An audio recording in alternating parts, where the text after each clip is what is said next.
Hello, here's all you need to know about the Renault launch. First thing you need to know is that it wasn't really a launch of anything at all. It wasn't a launch of the car, that's going to come in Barcelona on February the 22nd. It wasn't really a launch of the livery because that will change for Melbourne. It wasn't really a launch of the name either because we thought it's going to be called the Renault F1 team. It's actually called the Renault Sport F1 team.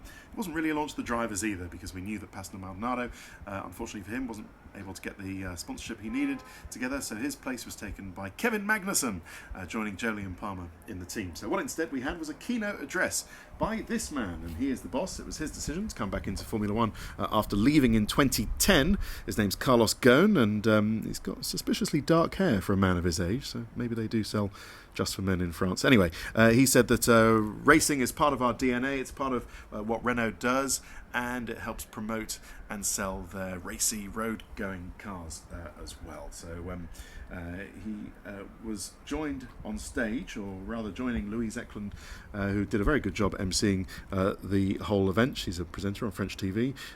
Slight mispronunciation of the word Nürburgring, but apart from that, did a great job. Was Jerome Stoll, who's kind of the boss man, then Cyril Abiteboul and Fred Vasseur. Now, you might remember Cyril Abiteboul. He was the head of catering for a while and has been quite high up in Renault for a while. We'll get on to him in a minute.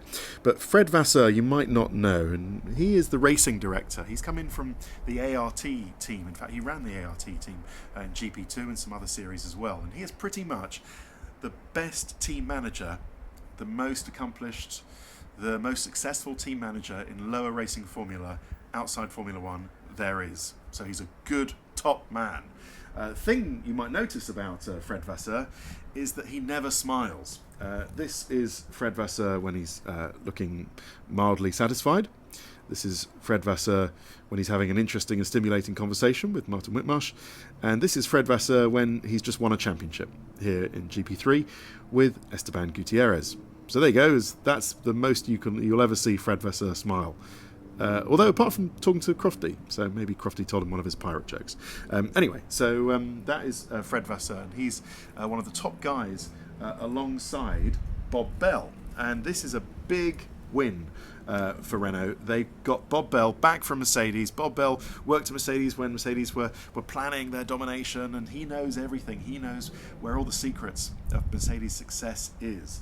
He was, of course, team principal for a while at Renault, just before Carlos Ghosn threw the towel in back in 2009-2010. So he is returning to Enstone, but he brings in very, very good knowledge from Mercedes, does Bob Bell. So he is a key guy, along with Nick Chester, who stays as technical director. CTO, Chief Technical Officer Bob Bell, and he is going to be joining the engine department at Viry-Châtillon, together with the chassis department at Enstone, and really get them working more together the way that Mercedes do at the moment. So, considering that those sort of stars in Fred Vasseur and Bob Bell, it's interesting that they're going to be working underneath Cyril Abiteboul, whose last achievements in Formula One were the Renault engine, which hasn't exactly been brilliant recently, although that wasn't directly his fault, and the Caterham F1 team, where he spent a lot of Tony Fernandez money before Tony Fernandez turned off the tap and the team went under. So, well, let's be charitable about it. Let's say that Abiteboul at least has some very competent people beneath him working for him. So that's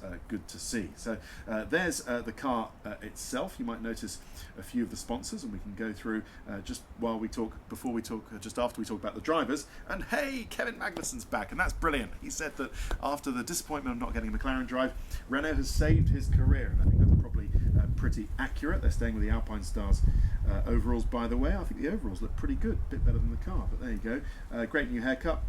So we'll see what Kevin Magnussen can do. He's joined here by Jolyon Palmer, who will run number 30 on his car, and Esteban Ocon, the reigning GP3 champion, who's been loaned to Renault team by Mercedes. Ocon seems to be rocking a pair of sort of leather trousers there, which is rather fetching. But that is what went from one of the, you might say, one of the weakest driver lineups with Maldonado and Palmer, who's of course a rookie, to now one of the strongest, I'd say, with a very talented and quick Kevin Magnussen and alongside Palmer and Ocon for the future. There was a slightly unfortunate thing with the slightly Rowan Atkinson-looking Carlos Ghosn, who had to look up at the auto cue, which made him look slightly odd during the whole thing. We can go through some of the sponsors. Jack Jones is actually Kevin Magnussen's sponsor. On the top is Bell & Ross, which is a watch company, one that makes those sort of square watches. And it would be interesting if Ross Brawn joined the team, because then it'd be Bob Bell and Ross Brawn, wouldn't it? But so Bell and Ross have joined the team, and then towards the back they've got Infinity, who they've taken, because it's of course part of the Renault-Nissan alliance, from Red Bull. So that's less money that Red Bull get.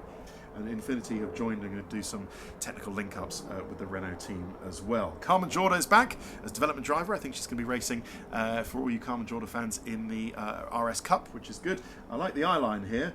Carmen's talking to this chap with the pencil moustache, and her eyeline is looking down at who on earth is this guy asking me all these questions, down to his name badge. But good to see Carmen Jorda back. And the professor was there, Alain Prost, who will not, it seems, be part of the Formula One team, but was there as a Renault ambassador and supporting an extension to his EDAMS, his Formula E team. So there you go.